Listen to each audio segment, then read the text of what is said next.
नमस्कार शेतकरी बांधवांनो, शेती ज्ञानसागरमध्ये आपल्या सगळ्यांचं मनापासून स्वागत. आपलं हे चॅनल खास आपल्यासारख्या शेतकरी मित्रांसाठीच आहे, जिथे आपण शेतीतल्या प्रत्येक गोष्टीवर सोप्या भाषेत बोलतो. तर आजचा विषय थेट आपल्या सगळ्यांच्या जिव्हाळ्याचा आहे, कापूस. सध्या बाजारात नेमकं काय चाललंय?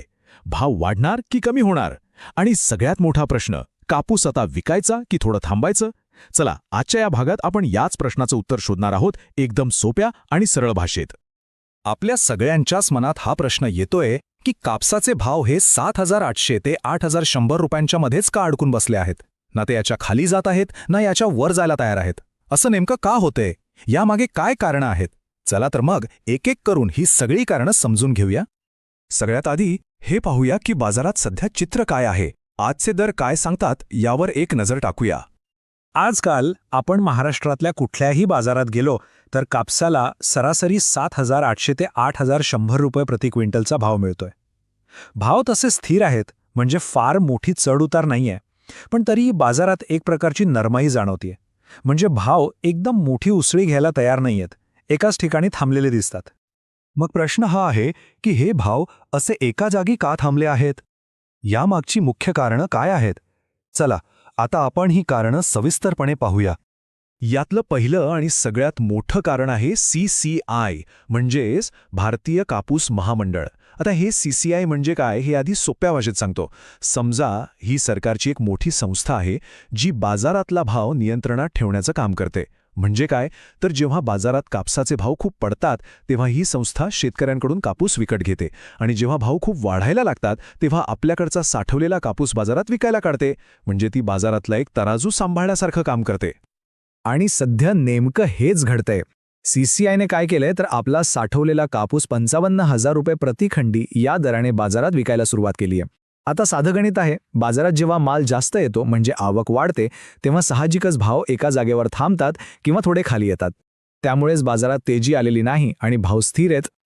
दुसरं कारण आहे बाजारातली एक चर्चा, किंवा आपण त्याला अफवा म्हणू शकतो. सध्या बाजारात एक गोष्ट वाऱ्यासारखी पसरली आहे की सरकार आयात शुल्क काढणार आहे. आता हे आयात शुल्क म्हणजे काय तर समजा बाहेरच्या देशातून आपल्या देशात कापूस आणायचा असेल तर सरकार त्यावर एक प्रकारचा टॅक्स किंवा कर लावते.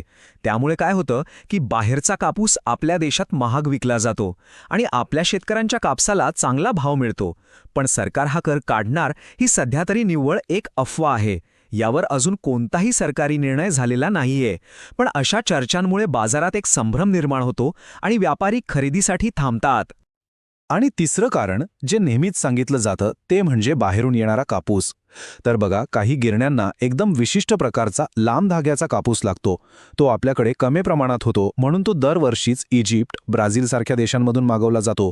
ही काही नवीन गोष्ट नाहीये, हे दरवर्षीचंच चक्र आहे. त्यामुळे सध्याच्या भावांवर त्याचा फार मोठा परिणाम होतोय असं आपल्याला म्हणता येणार नाहीये. पण थांबा, या सगळ्यामध्ये एक खूप चांगली आणि आपल्याला आधार देणारी बातमीसुद्धा आहे. एक अशी गोष्ट आहे जी कापसाच्या भावाला खाली पडण्यापासून रोखत आहे, आणि ती म्हणजे सरकीचे वाढते भाव. हो, हे अगदी खरंय. जिथे काही दिवसांपूर्वी सरकीला 4,000 ते 4,200 रुपये भाव मिळत होता, तिथे आता तोच भाव 4,300 ते 4,500 रुपयांपर्यंत पोचला आहे. सरकीच्या भावातली ही वाढ कापसाच्या भावाला एक मजबूत आधार देत आहे, त्याला खाली घसरण्यापासून वाचवत आहे. चला तर मग आता हे पाहूया की भविष्यात काय होऊ शकतं, सरकारची धोरणं काय सांगतात आणि तज्ज्ञांचे अंदाज काय आहेत. यातली सगळ्यात मोठी आणि दिलासा देणारी बातमी म्हणजे सरकारने नुकत्याच जाहीर केलेल्या बजेटमध्ये कापसावरचं आयात शुल्क कायम ठेवलं आहे, ते काढलेलं नाही. याचा स्पष्ट अर्थ असा आहे की सरकारलाही शेतकऱ्यांच्या कापसाला चांगला भाव मिळावा असं वाटतंय. त्यामुळे बाजारात अचानक मोठी घसरण होण्याची शक्यता आता खूप कमी झाली आहे. त्यामुळे जर आपण भविष्याचा विचार केला तर कापसाचे भाव साधारणपणे 7,800 ते 8,300 रुपयांच्या दरम्यानच राहण्याचा अंदाज आहे. आणि एक गोष्ट लक्षात ठेवा, सरकारची जी आधारभूत किंमत आहे म्हणजे हमीभाव, तो 8,110 रुपये आहे. हा आपल्यासाठी एक खूप मोठा आधार आहे. त्यामुळे भाव कोसळतील अशी भीती बाळगण्याचं काहीच कारण नाही. मग या सगळ्या परिस्थितीत आपण नक्की काय करायला पाहिजे? कापूस विकताना कोणती रणनीती वापरायची? चला ते आता सोप्या भाषेत समजून घेऊया. इथे एक सोपी 4 सूत्री योजना आपण वापरू शकतो. पहिलं, अजिबात घाबरून किंवा गडबडीत कापूस विकू नका. दुसरं, आपल्या जवळच्या बाजार समितीत रोज काय भाव चाललाय यावर लक्ष ठेवा.